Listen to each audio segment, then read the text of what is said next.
안녕하세요. 지식과 이야기가 만나는 공간에 오신 것을 환영합니다. 혹시 문법적으로는 완벽한 영어를 구사했는데도 원어민이 고개를 갸웃거리거나 의도와는 전혀 다른 반응을 보여 당황했던 경험이 있으신가요? 언어는 단순히 단어와 문법의 조합이 아니라 그 속에 담긴 문화와 사고방식의 거울이기 때문입니다. 특히 우리가 무심코 사용하는 한국식 영어 표현, 이른바 콩글리시는 때로 큰 오해를 불러일으키기도 합니다. 오늘 우리는 바로 그 지점을 깊이 파고들어 보려 합니다. 단순히 이건 틀렸고 저게 맞다는 식의 설명을 넘어 왜 그런 차이가 발생하는지 그들의 생각 속으로 들어가 보겠습니다. 이 이야기가 여러분의 영어 여정의 작은 등불이 되기를 바라며 잠시 귀 기울여 주신다면, 그리고 저희의 여정에 동행해 주신다면 더 큰 힘이 될 것입니다. 자, 그럼 첫 번째 오해의 문을 열어볼까요? 오랜만에 중학교 동창 모임이 잡혔습니다. 그런데 갑자기 급한 일이 생겨 참석이 어려워졌습니다. 친구에게 메시지를 보내야죠. 나 오늘 거기 못 가. 이 말을 들으면 한국인들은 대부분 I can't go 되어 토데이를 떠올립니다.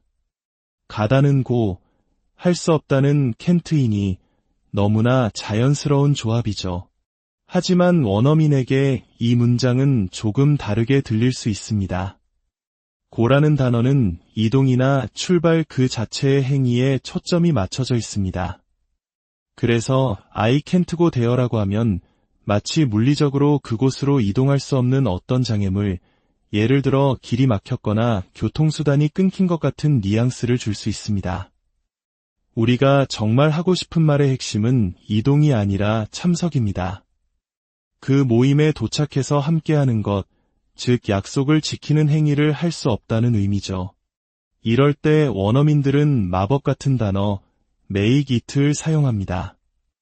만들다라는 뜻의 make가 어떻게 이런 의미를 가질까요? 여기서 make it은 해내다, 성공하다, 시간에 맞춰 도착하다라는 깊은 뜻을 가집니다. 약속, 모임, 회의 등에 성공적으로 도착하고 참석하는 그림을 그려보세요. 바로 그 그림이 make it입니다. 따라서 나 오늘 거기 못 갈 것 같아는 I can't make it 되어 today가 훨씬 자연스럽고 정확한 표현이 됩니다.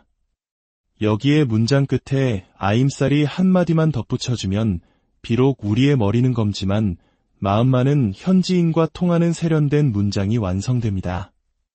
다음 상황으로 넘어가 보죠. 일이 너무 많아 지치고 개인적인 문제로 마음이 복잡할 때 우리는 무심코 말합니다. 나 힘들어. 이 말을 영어로 그대로 옮겨 I'm hard라고 한다면 정말 큰일 납니다.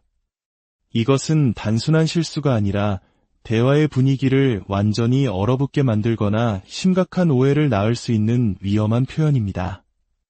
영어에서 hard라는 단어가 사람의 성격을 묘사할 때 쓰이면 까다로운, 대하기 어려운이라는 뜻이 됩니다.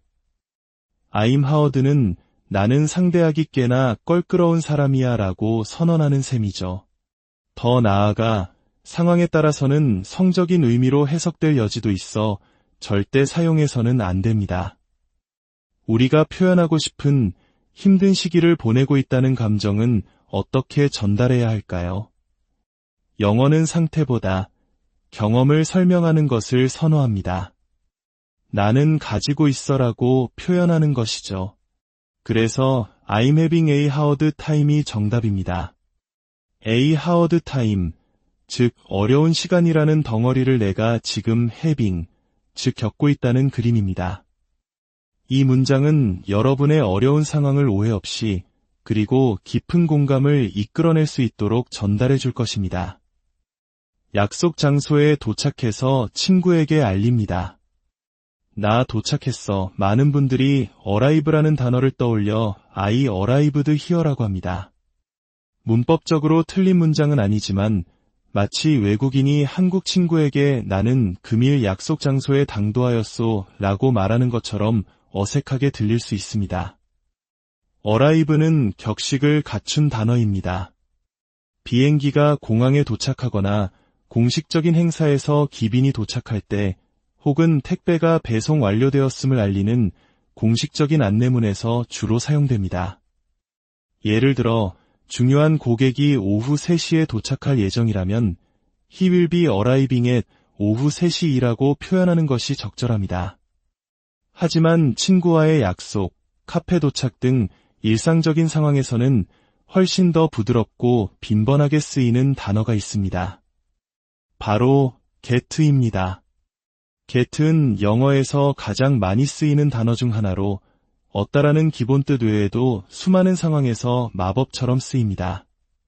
도착하다라는 의미로도 압도적으로 많이 사용되죠. 그래서 나 여기 도착했어는 I got here가 가장 자연스럽습니다. 이메일을 받았을 때도 receive on 이메일보다 get on 이메일을 훨씬 많이 쓰는 것과 같은 이치입니다. 일상에서는 get을 자유자재로 활용하는 것이 원어민처럼 말하는 비결 중 하나입니다. 아침에 일어나 친구에게 메시지를 보냅니다. 일어났어? Did you wake up? 또는 Did you get up? 둘 중 하나를 떠올리셨을 겁니다. 하지만 이 질문들은 지금 상대방의 상태를 묻는 것이 아닙니다. wake up은 잠든 상태에서 의식이 돌아오는 바로 그 순간, 즉 뇌가 다시 켜지는 그 찰나의 사건을 의미합니다. 그래서 What time did you wake up this morning? 처럼 과거의 특정 시점을 물을 때는 정확한 표현입니다. 하지만 우리가 정말 궁금한 것은 지금 깨어있는 상태인가 하는 점입니다. 이럴 때는 아주 간단한 단어 up을 사용합니다. Are you up? 이 한마디면 충분합니다. 더 간단하게는 문자 메시지 등에서 you up 이라고만 보내기도 하죠. up이라는 단어 자체가 깨어있는, 활동 중인 상태를 의미하기 때문입니다. 이 원리는 밤늦게 친구에게 연락할 때도 똑같이 적용됩니다. 혹시 자고 있어? 라고 묻고 싶을 때 Are you sleeping? 이라고 직접적으로 묻는 것은 특히 서양 문화권에서는 상대방의 사생활에 너무 깊이 파고드는 느낌을 줄 수 있습니다. 마치 침실을 들여다보는 듯한 조금은 섬뜩한 느낌마저 줄 수 있죠. 이럴 때 현명한 영어 화자들은 180도 반대의 질문을 던집니다. 자는 중인가? 를 묻는 대신 깨어있는가? 를 묻는 것이죠. 그래서 이때도 역시 Are you up? 또는 You up? 이 가장 예의 바르고 자연스러운 표현이 됩니다. 직접적인 질문을 피하고 우회적으로 상대방의 상태를 확인하는 것, 이것이 바로 언어에 담긴 문화적 배려입니다. 자, 이제 음식과 관련된 흔한 실수로 넘어가 볼까요? 친구에게 치킨 먹을래? 라고 물어볼 때 많은 분들이 먹다라는 단어 eat에 집착해서 Do you want to eat chicken? 이라고 묻습니다. 물론 틀린 말은 아니지만 원어민들은 굳이 그렇게 구체적인 행위 동사를 넣지 않습니다. 생각해보세요. 치킨은 당연히 먹는 음식이고 커피는 마시는 음료입니다. 굳이 먹다, 마시다라는 말을 붙이지 않아도 누구나 압니다.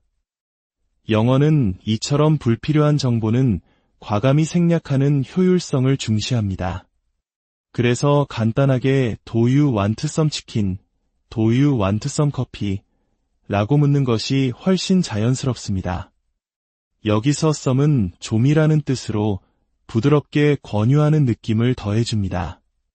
해외 카페에서 음료를 주문하는데 직원이 휘핑크림을 올려줄지 묻습니다. 이때도 Do you want me to put cream on top? 처럼 길게 말하지 않습니다. 간단하게 Do you want cream on it? 이라고 묻죠. 크림은 당연히 음료 위에 얹는 것이므로 포트이라는 단어는 생략되는 것입니다. 이처럼 당연한 맥락은 과감히 생략하는 것, 이것이 영어를 간결하고 세련되게 만드는 비법입니다. 미용실에 다녀와서 머리를 예쁘게 잘랐습니다. 친구에게 나 머리 잘랐어 라고 말하고 싶습니다.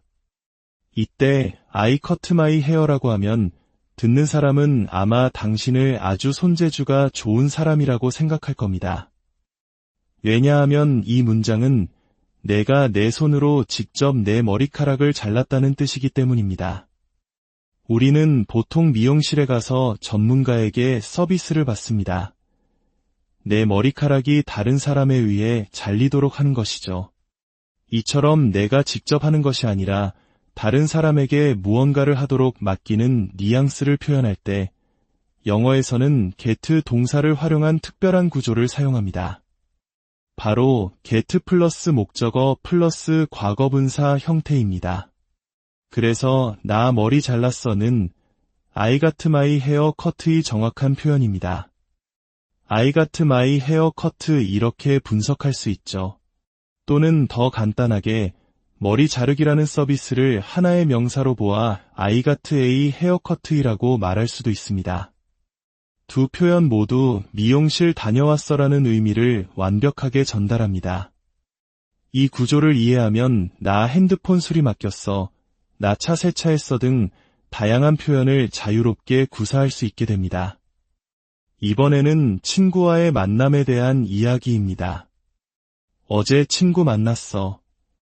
I met my friend. 많은 분들이 이렇게 말씀하시지만 이 문장에는 숨겨진 뉘앙스가 있습니다. my friend라고 하면 말하는 사람과 듣는 사람 모두가 알고 있는 바로 그 특정 친구를 의미하는 느낌이 강합니다. 예를 들어 내 단짝 제임스 있잖아.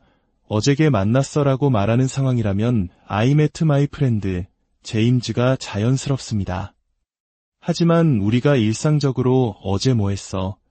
라는 질문에 그냥 친구 만났어라고 대답할 때는 굳이 어떤 특정한 친구인지 지정할 필요가 없습니다. 이럴 때는 my 대신 불특정한 대상을 가리키는 a를 사용해서 I met a friend라고 말하는 것이 훨씬 일반적입니다. 또는 내 친구들 중 한 명이라는 의미로 I met a friend of mine이라는 표현도 아주 즐겨 사용합니다. 작은 관사 하나가 문장의 느낌을 얼마나 다르게 만드는지 보여주는 좋은 예입니다. 강의실이나 회의실에서 급하게 펜이 필요합니다. 옆 사람에게 펜 좀 빌릴 수 있을까요? Can I borrow a pen? 이 표현은 너무나 익숙하죠. 하지만 이 질문은 때로는 너무 직접적이고 상대방이 당연히 펜을 가지고 있을 것이라고 전제하는 듯한 느낌을 줄 수 있습니다. 아주 친한 사이거나 급한 상황이 아니라면 조금 더 부드럽고 공손하게 접근하는 방법이 있습니다. 그것은 바로 상대방의 소유 여부를 먼저 묻는 것입니다. 혹시 제가 빌릴 만한 펜을 가지고 계신가요? 라는 방식으로요. 이것을 영어로 표현하면 Do you have a pen I can borrow? 가 됩니다. 이 문장은 상대방에게 선택권을 먼저 줌으로써 훨씬 더 예에 바르게 들립니다. 여기에 혹시라는 느낌을 더하고 싶다면 문장 끝에 by any chance를 붙여주면 완벽합니다. Do you have a pen I can borrow by any chance? 공손함과 배려가 묻어나는 이 표현을 기억해 두시면 좋겠습니다. 피곤해 지친 친구를 보며 진심으로 걱정하며 말합니다. 너 집에 가서 좀 쉬어. You should go home and take rest. 왠지 그럴듯하게 들리죠? 하지만 take a rest는 우리가 생각하는 잠깐의 휴식과는 거리가 멉니다. 이 표현은 훨씬 더 길고 거창한 휴식을 의미합니다. 예를 들어 수십 년간 쉼없이 일해온 사람에게 이제는 좀 쉬엄쉬엄 하세요 라고 말하거나 긴 여행 중 며칠간 아무것도 하지 않고 푹 쉬는 것을 의미할 때 사용합니다. 마치 안식년과 같은 느낌이죠. 지금 당장 피곤해 보이는 친구에게 필요한 것은 그런 거창한 휴식이 아니라 짧고 즉각적인 휴식입니다. 이럴 때 다시 등장하는 마법의 단어가 바로 get입니다. get some rest, 이 표현이 바로 지금 당장 좀 쉬어라는 의미를 가장 정확하게 전달합니다. 마찬가지로 잠 좀 자야겠다라고 말할 때도 You should sleep보다는 You should get some sleep이 잠을 통해 휴식을 좀 취하라는 더 풍부한 뉘앙스를 전달합니다. 자, 이제 마지막으로 많은 한국인들이 가장 헷갈려하는 표현 중 하나를 살펴보겠습니다. 외국인에게 말을 걸 때 우리는 묻습니다. 영어 할 줄 아세요? Can you speak English? 이 질문은 상대방의 능력을 묻는 것입니다. 당신은 영어를 구사할 능력을 갖추고 있습니까? 라고 묻는 셈이죠. 물론 대부분의 경우 큰 문제 없이 넘어가지만 개인의 능력을 직접적으로 묻는 것은 때에 따라 무례하게 들릴 소지가 있습니다. 이보다 훨씬 더 보편적이고 공손한 표현은 Do you speak English? 입니다. Do you로 시작하는 질문은 능력이 아니라 평소의 습관이나 사실을 묻는 것입니다. 평소에 영어를 사용하시나요? 라는 의미에 가깝죠. 이것은 상대방의 능력을 평가하는 것이 아니라 단순히 의사소통이 가능한 언어인지 확인하는 중립적인 질문입니다. 처음 보는 외국인에게 길을 묻거나 도움을 청할 때 Excuse me, do you speak English? 라고 시작하는 것이 가장 안전하고 표준적인 방법입니다. 이 원리는 길을 물을 때도 마찬가지입니다. How can I get to the station? 보다는 How do I get to the station? 가 훨씬 더 일반적입니다. 우리가 미드나 영화에서 특정 배우가 어떤 표현을 썼다고 해서 그것이 항상 가장 일반적인 표현이라고 생각해서는 안 됩니다. 마치 외국인이 한국 드라마에서 본 송구하옵니다. 라는 표현을 친구 사이에서 사용하는 것과 같을 수 있습니다. 우리는 보통 미안해 라고 말하지 송구합니다 라고는 잘하지 않잖아요? 언어는 살아있는 생물과 같아서 사전적 의미만큼이나 실제 사람들이 살아가는 맥락 속에서 어떻게 사용되는지가 중요합니다. 오늘 우리가 함께 나눈 이야기들은 단순히 영어 표현 몇 개를 교정하는 시간이 아니었습니다. 단어 하나, 문장 구조 하나에 담긴 다른 문화권의 사고방식과 배려를 엿보는 시간이었습니다. 영어를 배운다는 것은 이처럼 새로운 세상을 이해하는 창을 하나 더 얻는 것과 같습니다. 직역의 함정에서 벗어나 그들의 생각 속으로 한 걸음 더 다가갈 때 여러분의 영어는 더 이상 암기의 대상이 아닌 진정한 소통의 도구로 빛나게 될 것입니다. 오늘 이야기가 여러분의 영어 자신감의 작은 불씨가 되었기를 바랍니다. 안녕하세요. 지식과 이야기가 만나는 공간에 오신 것을 환영합니다. 혹시 문법적으로는 완벽한 영어를 구사했는데도 원어민이 고개를 갸웃거리거나 의도와는 전혀 다른 반응을 보여 당황했던 경험이 있으신가요? 언어는 단순히 단어와 문법의 조합이 아니라 그 속에 담긴 문화와 사고방식의 거울이기 때문입니다. 특히 우리가 무심코 사용하는 한국식 영어 표현, 이른바 콩글리시는 때로 큰 오해를 불러일으키기도 합니다. 오늘 우리는 바로 그 지점을 깊이 파고들어 보려 합니다. 단순히 이건 틀렸고 저게 맞다는 식의 설명을 넘어 왜 그런 차이가 발생하는지 그들의 생각 속으로 들어가 보겠습니다. 이 이야기가 여러분의 영어 여정의 작은 등불이 되기를 바라며 잠시 귀 기울여 주신다면 그리고 저희의 여정에 동행해 주신다면 더 큰 힘이 될 것입니다. 자, 그럼 첫 번째 오해의 문을 열어볼까요? 오랜만에 중학교 동창 모임이 잡혔습니다. 그런데 갑자기 급한 일이 생겨 참석이 어려워졌습니다. 친구에게 메시지를 보내야죠. 나 오늘 거기 못 가. 이 말을 들으면 한국인들은 대부분 I can't go 되어 토데이를 떠올립니다. 가다는 고, 할 수 없다는 can't이니 너무나 자연스러운 조합이죠. 하지만 원어민에게 이 문장은 조금 다르게 들릴 수 있습니다. 고라는 단어는 이동이나 출발 그 자체의 행위에 초점이 맞춰져 있습니다. 그래서 I can't go there라고 하면 마치 물리적으로 그곳으로 이동할 수 없는 어떤 장애물, 예를 들어 길이 막혔거나 교통수단이 끊긴 것 같은 뉘앙스를 줄 수 있습니다. 우리가 정말 하고 싶은 말의 핵심은 이동이 아니라 참석입니다. 그 모임에 도착해서 함께하는 것, 즉 약속을 지키는 행위를 할 수 없다는 의미죠. 이럴 때 원어민들은 마법 같은 단어, make it을 사용합니다. 만들다라는 뜻의 make가 어떻게 이런 의미를 가질까요? 여기서 make it은 해내다, 성공하다, 시간에 맞춰 도착하다라는 깊은 뜻을 가집니다. 약속, 모임, 회의 등에 성공적으로 도착하고 참석하는 그림을 그려보세요. 바로 그 그림이 make it입니다. 따라서 나 오늘 거기 못 갈 것 같아는 I can't make it 되어 today가 훨씬 자연스럽고 정확한 표현이 됩니다. 여기에 문장 끝에 I'm살이 한마디만 덧붙여주면 비록 우리의 머리는 검지만 마음만은 현지인과 통하는 세련된 문장이 완성됩니다. 다음 상황으로 넘어가 보죠. 일이 너무 많아 지치고 개인적인 문제로 마음이 복잡할 때 우리는 무심코 말합니다. 나 힘들어 이 말을 영어로 그대로 옮겨 I'm hard라고 한다면 정말 큰일 납니다.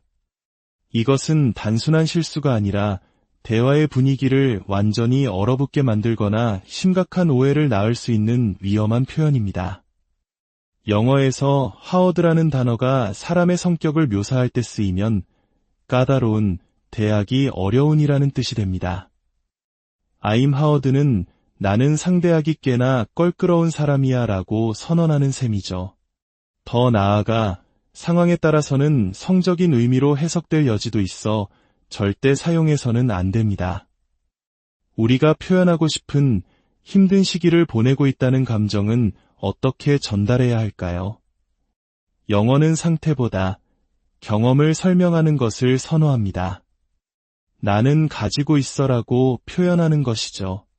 그래서 I'm having a hard time이 정답입니다. A hard time, 즉 어려운 시간이라는 덩어리를 내가 지금 having, 즉 겪고 있다는 그림입니다. 이 문장은 여러분의 어려운 상황을 오해 없이 그리고 깊은 공감을 이끌어낼 수 있도록 전달해 줄 것입니다. 약속 장소에 도착해서 친구에게 알립니다. 나 도착했어. 많은 분들이 arrive라는 단어를 떠올려 I arrived here라고 합니다. 문법적으로 틀린 문장은 아니지만 마치 외국인이 한국 친구에게 나는 금일 약속 장소에 당도하였소 라고 말하는 것처럼 어색하게 들릴 수 있습니다. arrive는 격식을 갖춘 단어입니다. 비행기가 공항에 도착하거나 공식적인 행사에서 기빈이 도착할 때 혹은 택배가 배송 완료되었음을 알리는 공식적인 안내문에서 주로 사용됩니다. 예를 들어 중요한 고객이 오후 3시에 도착할 예정이라면 He will be arriving at 오후 3시이라고 표현하는 것이 적절합니다. 하지만 친구와의 약속, 카페 도착 등 일상적인 상황에서는 훨씬 더 부드럽고 빈번하게 쓰이는 단어가 있습니다. 바로 get입니다. get은 영어에서 가장 많이 쓰이는 단어 중 하나로 얻다라는 기본 뜻 외에도 수많은 상황에서 마법처럼 쓰입니다. 도착하다라는 의미로도 압도적으로 많이 사용되죠. 그래서 나 여기 도착했어는 I got here가 가장 자연스럽습니다. 이메일을 받았을 때도 receive on 이메일보다 get on 이메일을 훨씬 많이 쓰는 것과 같은 이치입니다. 일상에서는 get을 자유자재로 활용하는 것이 원어민처럼 말하는 비결 중 하나입니다. 아침에 일어나 친구에게 메시지를 보냅니다. 일어났어? Did you wake up? 또는 Did you get up? 둘 중 하나를 떠올리셨을 겁니다. 하지만 이 질문들은 지금 상대방의 상태를 묻는 것이 아닙니다. wake up은 잠든 상태에서 의식이 돌아오는 바로 그 순간, 즉 뇌가 다시 켜지는 그 찰나의 사건을 의미합니다. 그래서 What time did you wake up this morning? 처럼 과거의 특정 시점을 물을 때는 정확한 표현입니다. 하지만 우리가 정말 궁금한 것은 지금 깨어있는 상태인가 하는 점입니다. 이럴 때는 아주 간단한 단어 up을 사용합니다. Are you up? 이 한마디면 충분합니다. 더 간단하게는 문자 메시지 등에서 you up 이라고만 보내기도 하죠. up이라는 단어 자체가 깨어있는, 활동 중인 상태를 의미하기 때문입니다. 이 원리는 밤늦게 친구에게 연락할 때도 똑같이 적용됩니다. 혹시 자고 있어? 라고 묻고 싶을 때 Are you sleeping? 이라고 직접적으로 묻는 것은 특히 서양 문화권에서는 상대방의 사생활에 너무 깊이 파고드는 느낌을 줄 수 있습니다. 마치 침실을 들여다보는 듯한 조금은 섬뜩한 느낌마저 줄 수 있죠. 이럴 때 현명한 영어 화자들은 180도 반대의 질문을 던집니다. 자는 중인가? 를 묻는 대신 깨어있는가? 를 묻는 것이죠. 그래서 이때도 역시 Are you up? 또는 You up? 이 가장 예에 바르고 자연스러운 표현이 됩니다. 직접적인 질문을 피하고 우회적으로 상대방의 상태를 확인하는 것, 이것이 바로 언어에 담긴 문화적 배려입니다. 자, 이제 음식과 관련된 흔한 실수로 넘어가 볼까요? 친구에게 치킨 먹을래? 라고 물어볼 때 많은 분들이 먹다라는 단어 eat에 집착해서 Do you want to eat chicken? 이라고 묻습니다. 물론 틀린 말은 아니지만 원어민들은 굳이 그렇게 구체적인 행위 동사를 넣지 않습니다. 생각해보세요. 치킨은 당연히 먹는 음식이고 커피는 마시는 음료입니다. 굳이 먹다, 마시다라는 말을 붙이지 않아도 누구나 압니다. 영어는 이처럼 불필요한 정보는 과감히 생략하는 효율성을 중시합니다. 그래서 간단하게 Do you want some chicken? Do you want some coffee? 라고 묻는 것이 훨씬 자연스럽습니다. 여기서 some은 좀이라는 뜻으로 부드럽게 권유하는 느낌을 더해줍니다. 해외 카페에서 음료를 주문하는데 직원이 휘핑크림을 올려줄지 묻습니다. 이때도 Do you want me to put cream on top? 처럼 길게 말하지 않습니다. 간단하게 Do you want cream on it? 이라고 묻죠. 크림은 당연히 음료 위에 얹는 것이므로 포트이라는 단어는 생략되는 것입니다. 이처럼 당연한 맥락은 과감히 생략하는 것, 이것이 영어를 간결하고 세련되게 만드는 비법입니다. 미용실에 다녀와서 머리를 예쁘게 잘랐습니다. 친구에게 나 머리 잘랐어 라고 말하고 싶습니다.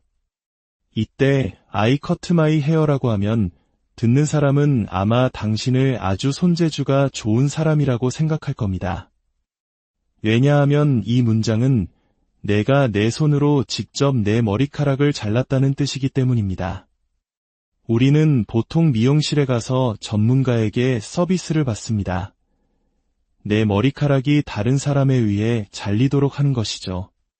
이처럼 내가 직접 하는 것이 아니라 다른 사람에게 무언가를 하도록 맡기는 뉘앙스를 표현할 때 영어에서는 get 동사를 활용한 특별한 구조를 사용합니다. 바로 get 플러스 목적어 플러스 과거분사 형태입니다. 그래서 나 머리 잘랐어는 I got my hair cut의 정확한 표현입니다.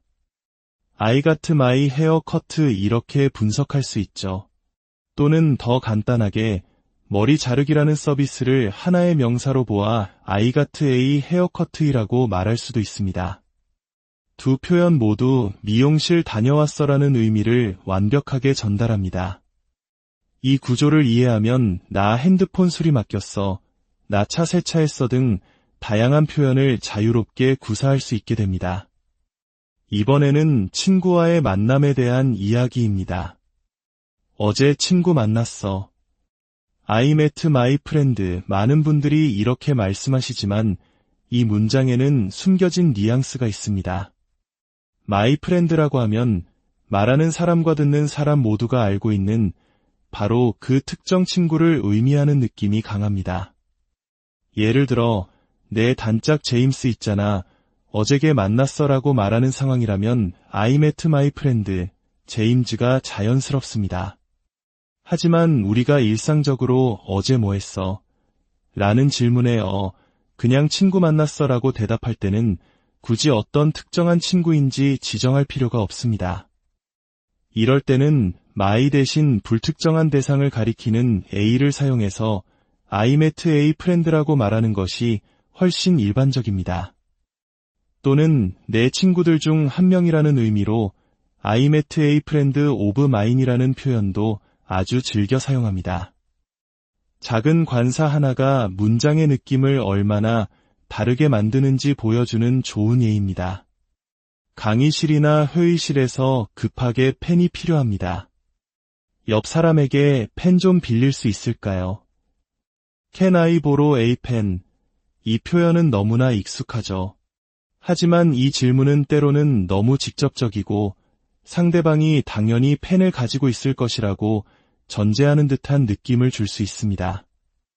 아주 친한 사이거나 급한 상황이 아니라면 조금 더 부드럽고 공손하게 접근하는 방법이 있습니다. 그것은 바로 상대방의 소유 여부를 먼저 묻는 것입니다. 혹시 제가 빌릴 만한 펜을 가지고 계신가요? 라는 방식으로요.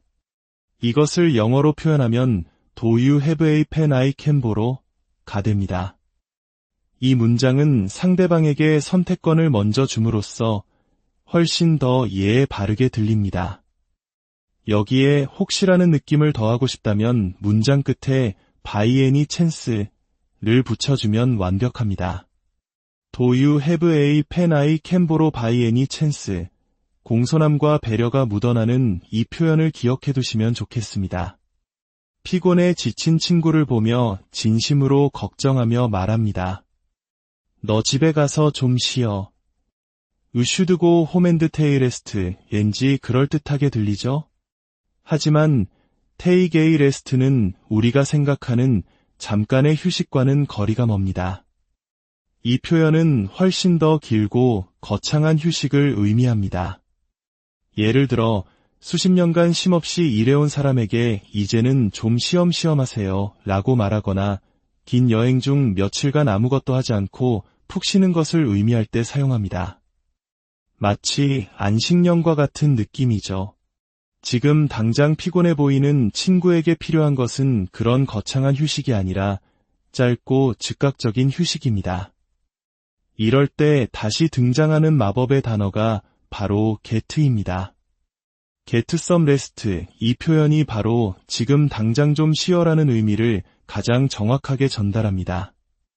마찬가지로 잠 좀 자야겠다라고 말할 때도 you should sleep보다는 You should get some sleep이 잠을 통해 휴식을 좀 취하라는 더 풍부한 뉘앙스를 전달합니다. 자, 이제 마지막으로 많은 한국인들이 가장 헷갈려하는 표현 중 하나를 살펴보겠습니다. 외국인에게 말을 걸 때 우리는 묻습니다. 영어 할 줄 아세요? Can you speak English? 이 질문은 상대방의 능력을 묻는 것입니다. 당신은 영어를 구사할 능력을 갖추고 있습니까? 라고 묻는 셈이죠. 물론 대부분의 경우 큰 문제 없이 넘어가지만 개인의 능력을 직접적으로 묻는 것은 때에 따라 무례하게 들릴 소지가 있습니다. 이보다 훨씬 더 보편적이고 공손한 표현은 Do you speak English? 입니다. Do you로 시작하는 질문은 능력이 아니라 평소의 습관이나 사실을 묻는 것입니다. 평소에 영어를 사용하시나요? 라는 의미에 가깝죠. 이것은 상대방의 능력을 평가하는 것이 아니라 단순히 의사소통이 가능한 언어인지 확인하는 중립적인 질문입니다. 처음 보는 외국인에게 길을 묻거나 도움을 청할 때 Excuse me, do you speak English? 라고 시작하는 것이 가장 안전하고 표준적인 방법입니다. 이 원리는 길을 물을 때도 마찬가지입니다. How can I get to the station? 보다는 How do I get to the station? 가 훨씬 더 일반적입니다. 우리가 미드나 영화에서 특정 배우가 어떤 표현을 썼다고 해서 그것이 항상 가장 일반적인 표현이라고 생각해서는 안 됩니다. 마치 외국인이 한국 드라마에서 본 송구하옵니다.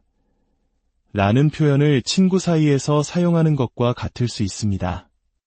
우리는 보통 미안해 라고 말하지 송구합니다 라고는 잘하지 않잖아요. 언어는 살아있는 생물과 같아서 사전적 의미만큼이나 실제 사람들이 살아가는 맥락 속에서 어떻게 사용되는지가 중요합니다. 오늘 우리가 함께 나눈 이야기들은 단순히 영어 표현 몇 개를 교정하는 시간이 아니었습니다. 단어 하나, 문장 구조 하나에 담긴 다른 문화권의 사고방식과 배려를 엿보는 시간이었습니다. 영어를 배운다는 것은 이처럼 새로운 세상을 이해하는 창을 하나 더 얻는 것과 같습니다. 직역의 함정에서 벗어나 그들의 생각 속으로 한 걸음 더 다가갈 때 여러분의 영어는 더 이상 암기의 대상이 아닌 진정한 소통의 도구로 빛나게 될 것입니다. 오늘 이야기가 여러분의 영어 자신감의 작은 불씨가 되었기를 바랍니다. 안녕하세요. 지식과 이야기가 만나는 공간에 오신 것을 환영합니다. 혹시 문법적으로는 완벽한 영어를 구사했는데도 원어민이 고개를 갸웃거리거나 의도와는 전혀 다른 반응을 보여 당황했던 경험이 있으신가요? 언어는 단순히 단어와 문법의 조합이 아니라 그 속에 담긴 문화와 사고방식의 거울이기 때문입니다. 특히 우리가 무심코 사용하는 한국식 영어 표현, 이른바 콩글리시는 때로 큰 오해를 불러일으키기도 합니다. 오늘 우리는 바로 그 지점을 깊이 파고들어 보려 합니다. 단순히 이건 틀렸고 저게 맞다는 식의 설명을 넘어 왜 그런 차이가 발생하는지 그들의 생각 속으로 들어가 보겠습니다. 이 이야기가 여러분의 영어 여정의 작은 등불이 되기를 바라며 잠시 귀 기울여 주신다면, 그리고 저희의 여정에 동행해 주신다면 더 큰 힘이 될 것입니다. 자, 그럼 첫 번째 오해의 문을 열어볼까요? 오랜만에 중학교 동창 모임이 잡혔습니다. 그런데 갑자기 급한 일이 생겨 참석이 어려워졌습니다. 친구에게 메시지를 보내야죠. 나 오늘 거기 못 가. 이 말을 들으면 한국인들은 대부분 I can't go 되어 토데이를 떠올립니다. 가다는 고, 할 수 없다는 can't이니 너무나 자연스러운 조합이죠. 하지만 원어민에게 이 문장은 조금 다르게 들릴 수 있습니다. 고라는 단어는 이동이나 출발 그 자체의 행위에 초점이 맞춰져 있습니다. 그래서 I can't go there라고 하면 마치 물리적으로 그곳으로 이동할 수 없는 어떤 장애물, 예를 들어 길이 막혔거나 교통수단이 끊긴 것 같은 뉘앙스를 줄 수 있습니다. 우리가 정말 하고 싶은 말의 핵심은 이동이 아니라 참석입니다. 그 모임에 도착해서 함께하는 것, 즉 약속을 지키는 행위를 할 수 없다는 의미죠. 이럴 때 원어민들은 마법 같은 단어 make it을 사용합니다. 만들다라는 뜻의 make가 어떻게 이런 의미를 가질까요? 여기서 make it은 해내다, 성공하다, 시간에 맞춰 도착하다라는 깊은 뜻을 가집니다. 약속, 모임, 회의 등에 성공적으로 도착하고 참석하는 그림을 그려보세요. 바로 그 그림이 make it입니다. 따라서 나 오늘 거기 못 갈 것 같아는 I can't make it 되어 today가 훨씬 자연스럽고 정확한 표현이 됩니다. 여기에 문장 끝에 아임살이 한마디만 덧붙여주면 비록 우리의 머리는 검지만 마음만은 현지인과 통하는 세련된 문장이 완성됩니다. 다음 상황으로 넘어가 보죠. 일이 너무 많아 지치고 개인적인 문제로 마음이 복잡할 때 우리는 무심코 말합니다. 나 힘들어. 이 말을 영어로 그대로 옮겨 I'm hard라고 한다면 정말 큰일 납니다. 이것은 단순한 실수가 아니라 대화의 분위기를 완전히 얼어붙게 만들거나 심각한 오해를 낳을 수 있는 위험한 표현입니다. 영어에서 hard라는 단어가 사람의 성격을 묘사할 때 쓰이면 까다로운, 대하기 어려운이라는 뜻이 됩니다. I'm hard는 나는 상대하기 꽤나 껄끄러운 사람이야 라고 선언하는 셈이죠. 더 나아가 상황에 따라서는 성적인 의미로 해석될 여지도 있어 절대 사용해서는 안 됩니다. 우리가 표현하고 싶은 힘든 시기를 보내고 있다는 감정은 어떻게 전달해야 할까요? 영어는 상태보다 경험을 설명하는 것을 선호합니다. 나는 가지고 있어라고 표현하는 것이죠. 그래서 I'm having a hard time이 정답입니다. a hard time, 즉 어려운 시간이라는 덩어리를 내가 지금 having, 즉 겪고 있다는 그림입니다. 이 문장은 여러분의 어려운 상황을 오해 없이 그리고 깊은 공감을 이끌어낼 수 있도록 전달해 줄 것입니다. 약속 장소에 도착해서 친구에게 알립니다. 나 도착했어. 많은 분들이 arrive라는 단어를 떠올려 I arrived here라고 합니다. 문법적으로 틀린 문장은 아니지만 마치 외국인이 한국 친구에게 나는 금일 약속 장소에 당도하였소 라고 말하는 것처럼 어색하게 들릴 수 있습니다. arrive는 격식을 갖춘 단어입니다. 비행기가 공항에 도착하거나 공식적인 행사에서 기빈이 도착할 때 혹은 택배가 배송 완료되었음을 알리는 공식적인 안내문에서 주로 사용됩니다. 예를 들어 중요한 고객이 오후 3시에 도착할 예정이라면 He will be arriving at 오후 3시이라고 표현하는 것이 적절합니다. 하지만 친구와의 약속, 카페 도착 등 일상적인 상황에서는 훨씬 더 부드럽고 빈번하게 쓰이는 단어가 있습니다. 바로 get입니다. get은 영어에서 가장 많이 쓰이는 단어 중 하나로 얻다라는 기본 뜻 외에도 수많은 상황에서 마법처럼 쓰입니다. 도착하다라는 의미로도 압도적으로 많이 사용되죠. 그래서 나 여기 도착했어는 I got here가 가장 자연스럽습니다. 이메일을 받았을 때도 receive on 이메일보다 get on 이메일을 훨씬 많이 쓰는 것과 같은 이치입니다. 일상에서는 get을 자유자재로 활용하는 것이 원어민처럼 말하는 비결 중 하나입니다. 아침에 일어나 친구에게 메시지를 보냅니다. 일어났어? Did you wake up? 또는 Did you get up? 둘 중 하나를 떠올리셨을 겁니다.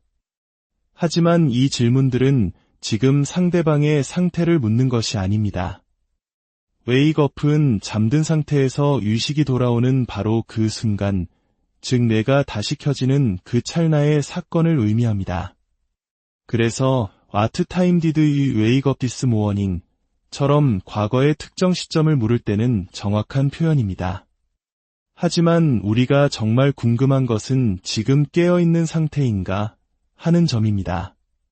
이럴 때는 아주 간단한 단어 up을 사용합니다. Are you up? 이 한마디면 충분합니다. 더 간단하게는 문자 메시지 등에서 you up 이라고만 보내기도 하죠. up이라는 단어 자체가 깨어있는, 활동 중인 상태를 의미하기 때문입니다. 이 원리는 밤늦게 친구에게 연락할 때도 똑같이 적용됩니다. 혹시 자고 있어? 라고 묻고 싶을 때 Are you sleeping? 이라고 직접적으로 묻는 것은 특히 서양 문화권에서는 상대방의 사생활에 너무 깊이 파고드는 느낌을 줄 수 있습니다. 마치 침실을 들여다보는 듯한 조금은 섬뜩한 느낌마저 줄 수 있죠. 이럴 때 현명한 영어 화자들은 180도 반대의 질문을 던집니다. 자는 중인가? 를 묻는 대신 깨어있는가? 를 묻는 것이죠. 그래서 이때도 역시 Are you up? 또는 You up? 이 가장 예의 바르고 자연스러운 표현이 됩니다. 직접적인 질문을 피하고 우회적으로 상대방의 상태를 확인하는 것, 이것이 바로 언어에 담긴 문화적 배려입니다. 자, 이제 음식과 관련된 흔한 실수로 넘어가 볼까요? 친구에게 치킨 먹을래? 라고 물어볼 때 많은 분들이 먹다라는 단어 eat에 집착해서 Do you want to eat chicken? 이라고 묻습니다. 물론 틀린 말은 아니지만 원어민들은 굳이 그렇게 구체적인 행위 동사를 넣지 않습니다. 생각해보세요. 치킨은 당연히 먹는 음식이고 커피는 마시는 음료입니다. 굳이 먹다, 마시다라는 말을 붙이지 않아도 누구나 압니다. 영어는 이처럼 불필요한 정보는 과감히 생략하는 효율성을 중시합니다. 그래서 간단하게 Do you want some chicken? Do you want some coffee? 라고 묻는 것이 훨씬 자연스럽습니다. 여기서 some은 좀이라는 뜻으로 부드럽게 권유하는 느낌을 더해줍니다. 해외 카페에서 음료를 주문하는데 직원이 휘핑크림을 올려줄지 묻습니다.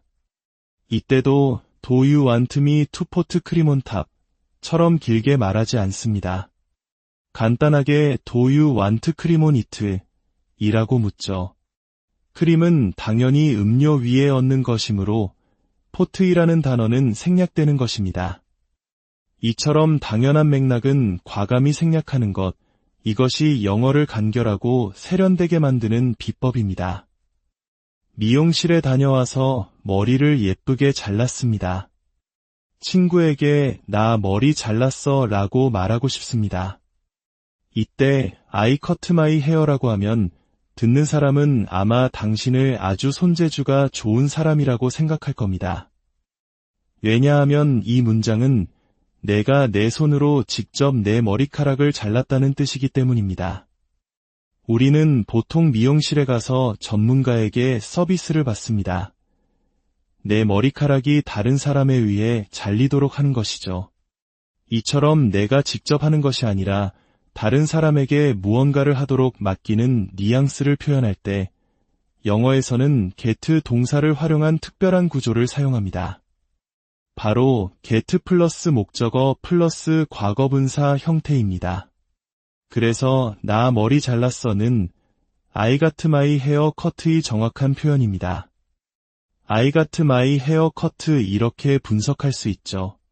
또는 더 간단하게 머리 자르기라는 서비스를 하나의 명사로 보아 I got a haircut이라고 말할 수도 있습니다. 두 표현 모두 미용실 다녀왔어라는 의미를 완벽하게 전달합니다.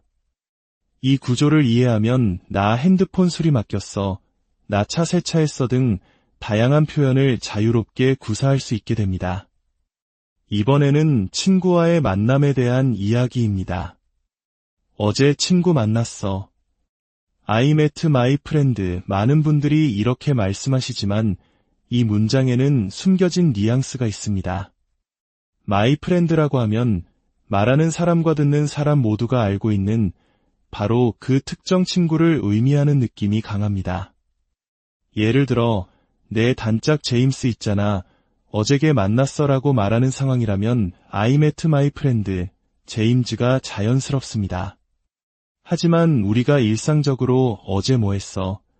라는 질문에 그냥 친구 만났어라고 대답할 때는 굳이 어떤 특정한 친구인지 지정할 필요가 없습니다.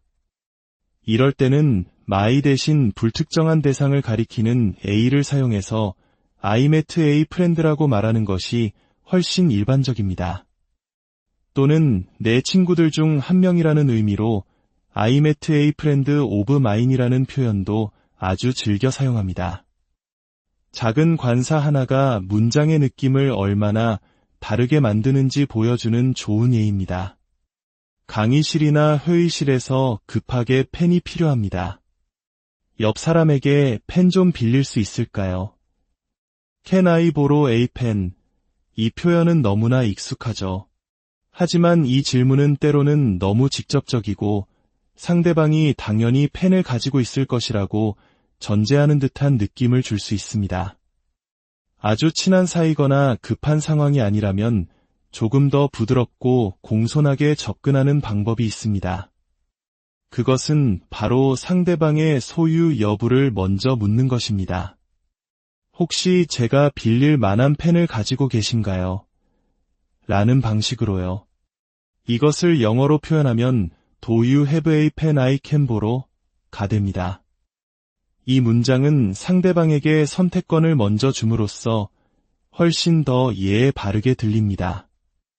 여기에 혹시라는 느낌을 더하고 싶다면 문장 끝에 by any chance 붙여주면 완벽합니다.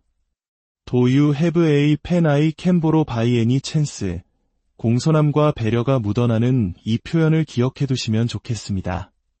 피곤해 지친 친구를 보며 진심으로 걱정하며 말합니다. 너 집에 가서 좀 쉬어. You should go home and take rest. 왠지 그럴듯하게 들리죠? 하지만 take a rest는 우리가 생각하는 잠깐의 휴식과는 거리가 멉니다. 이 표현은 훨씬 더 길고 거창한 휴식을 의미합니다. 예를 들어 수십 년간 쉼없이 일해온 사람에게 이제는 좀 쉬엄쉬엄 하세요 라고 말하거나 긴 여행 중 며칠간 아무것도 하지 않고 푹 쉬는 것을 의미할 때 사용합니다. 마치 안식년과 같은 느낌이죠. 지금 당장 피곤해 보이는 친구에게 필요한 것은 그런 거창한 휴식이 아니라 짧고 즉각적인 휴식입니다. 이럴 때 다시 등장하는 마법의 단어가 바로 get입니다. get some rest, 이 표현이 바로 지금 당장 좀 쉬어라는 의미를 가장 정확하게 전달합니다. 마찬가지로 잠 좀 자야겠다라고 말할 때도 you should sleep보다는 you should get some sleep이 잠을 통해 휴식을 좀 취하라는 더 풍부한 뉘앙스를 전달합니다. 자, 이제 마지막으로 많은 한국인들이 가장 헷갈려하는 표현 중 하나를 살펴보겠습니다. 외국인에게 말을 걸 때 우리는 묻습니다. 영어 할 줄 아세요? Can you speak English? 이 질문은 상대방의 능력을 묻는 것입니다. 당신은 영어를 구사할 능력을 갖추고 있습니까? 라고 묻는 셈이죠. 물론 대부분의 경우 큰 문제 없이 넘어가지만 개인의 능력을 직접적으로 묻는 것은 때에 따라 무례하게 들릴 소지가 있습니다. 이보다 훨씬 더 보편적이고 공손한 표현은 Do you speak English? 입니다. Do you로 시작하는 질문은 능력이 아니라 평소의 습관이나 사실을 묻는 것입니다. 평소에 영어를 사용하시나요? 라는 의미에 가깝죠. 이것은 상대방의 능력을 평가하는 것이 아니라 단순히 의사소통이 가능한 언어인지 확인하는 중립적인 질문입니다. 처음 보는 외국인에게 길을 묻거나 도움을 청할 때 Excuse me, do you speak English? 라고 시작하는 것이 가장 안전하고 표준적인 방법입니다. 이 원리는 길을 물을 때도 마찬가지입니다. How can I get to the station? 보다는 How do I get to the station? 가 훨씬 더 일반적입니다. 우리가 미드나 영화에서 특정 배우가 어떤 표현을 썼다고 해서 그것이 항상 가장 일반적인 표현이라고 생각해서는 안 됩니다. 마치 외국인이 한국 드라마에서 본 송구하오입니다. 라는 표현을 친구 사이에서 사용하는 것과 같을 수 있습니다. 우리는 보통 미안해 라고 말하지 송구합니다 라고는 잘하지 않잖아요. 언어는 살아있는 생물과 같아서 사전적 의미만큼이나 실제 사람들이 살아가는 맥락 속에서 어떻게 사용되는지가 중요합니다. 오늘 우리가 함께 나눈 이야기들은 단순히 영어 표현 몇 개를 교정하는 시간이 아니었습니다. 단어 하나, 문장 구조 하나에 담긴 다른 문화권의 사고방식과 배려를 엿보는 시간이었습니다. 영어를 배운다는 것은 이처럼 새로운 세상을 이해하는 창을 하나 더 얻는 것과 같습니다. 직역의 함정에서 벗어나 그들의 생각 속으로 한 걸음 더 다가갈 때 여러분의 영어는 더 이상 암기의 대상이 아닌 진정한 소통의 도구로 빛나게 될 것입니다. 오늘 이야기가 여러분의 영어 자신감의 작은 불씨가 되었기를 바랍니다.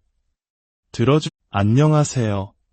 지식과 이야기가 만나는 공간에 오신 것을 환영합니다. 혹시 문법적으로는 완벽한 영어를 구사했는데도 원어민이 고개를 갸웃거리거나 의도와는 전혀 다른 반응을 보여 당황했던 경험이 있으신가요? 언어는 단순히 단어와 문법의 조합이 아니라 그 속에 담긴 문화와 사고방식의 거울이기 때문입니다. 특히 우리가 무심코 사용하는 한국식 영어 표현, 이른바 콩글리시는 때로 큰 오해를 불러일으키기도 합니다. 오늘 우리는 바로 그 지점을 깊이 파고들어 보려 합니다. 단순히 이건 틀렸고 저게 맞다는 식의 설명을 넘어 왜 그런 차이가 발생하는지 그들의 생각 속으로 들어가 보겠습니다. 이 이야기가 여러분의 영어 여정의 작은 등불이 되기를 바라며 잠시 귀 기울여 주신다면, 그리고 저희의 여정에 동행해 주신다면 더 큰 힘이 될 것입니다. 자, 그럼 첫 번째 오해의 문을 열어볼까요? 오랜만에 중학교 동창 모임이 잡혔습니다. 그런데 갑자기 급한 일이 생겨 참석이 어려워졌습니다. 친구에게 메시지를 보내야죠. 나 오늘 거기 못 가. 이 말을 들으면 한국인들은 대부분 I can't go 되어 토데이를 떠올립니다. 가다는 고, 할 수 없다는 can't이니 너무나 자연스러운 조합이죠. 하지만 원어민에게 이 문장은 조금 다르게 들릴 수 있습니다. 고라는 단어는 이동이나 출발 그 자체의 행위에 초점이 맞춰져 있습니다. 그래서 I can't go there라고 하면 마치 물리적으로 그곳으로 이동할 수 없는 어떤 장애물, 예를 들어 길이 막혔거나 교통수단이 끊긴 것 같은 뉘앙스를 줄 수 있습니다. 우리가 정말 하고 싶은 말의 핵심은 이동이 아니라 참석입니다. 그 모임에 도착해서 함께하는 것, 즉 약속을 지키는 행위를 할 수 없다는 의미죠. 이럴 때 원어민들은 마법 같은 단어 make it을 사용합니다. 만들다라는 뜻의 make가 어떻게 이런 의미를 가질까요? 여기서 make it은 해내다, 성공하다, 시간에 맞춰 도착하다라는 깊은 뜻을 가집니다. 약속, 모임, 회의 등에 성공적으로 도착하고 참석하는 그림을 그려보세요. 바로 그 그림이 make it입니다.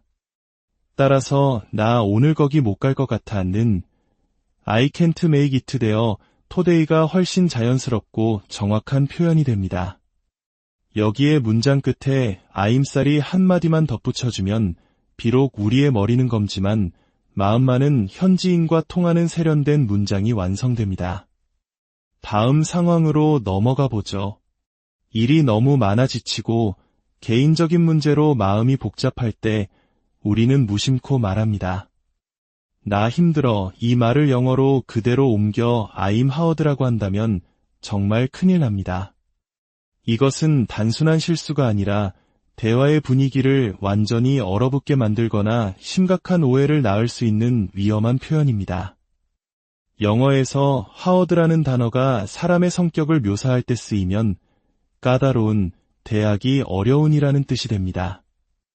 I'm hard는 나는 상대하기 꽤나 껄끄러운 사람이야 라고 선언하는 셈이죠. 더 나아가 상황에 따라서는 성적인 의미로 해석될 여지도 있어 절대 사용해서는 안 됩니다. 우리가 표현하고 싶은 힘든 시기를 보내고 있다는 감정은 어떻게 전달해야 할까요? 영어는 상태보다 경험을 설명하는 것을 선호합니다. 나는 가지고 있어라고 표현하는 것이죠. 그래서 I'm having a hard time이 정답입니다. A hard time, 즉 어려운 시간이라는 덩어리를 내가 지금 having, 즉 겪고 있다는 그림입니다. 이 문장은 여러분의 어려운 상황을 오해 없이 그리고 깊은 공감을 이끌어낼 수 있도록 전달해 줄 것입니다. 약속 장소에 도착해서 친구에게 알립니다. 나 도착했어. 많은 분들이 arrive라는 단어를 떠올려 I arrived here라고 합니다. 문법적으로 틀린 문장은 아니지만 마치 외국인이 한국 친구에게 나는 금일 약속 장소에 당도하였소 라고 말하는 것처럼 어색하게 들릴 수 있습니다. arrive는 격식을 갖춘 단어입니다. 비행기가 공항에 도착하거나 공식적인 행사에서 기빈이 도착할 때 혹은 택배가 배송 완료되었음을 알리는 공식적인 안내문에서 주로 사용됩니다. 예를 들어 중요한 고객이 오후 3시에 도착할 예정이라면 He will be arriving at 오후 3시이라고 표현하는 것이 적절합니다. 하지만 친구와의 약속, 카페 도착 등 일상적인 상황에서는 훨씬 더 부드럽고 빈번하게 쓰이는 단어가 있습니다. 바로 get입니다. get은 영어에서 가장 많이 쓰이는 단어 중 하나로 얻다라는 기본 뜻 외에도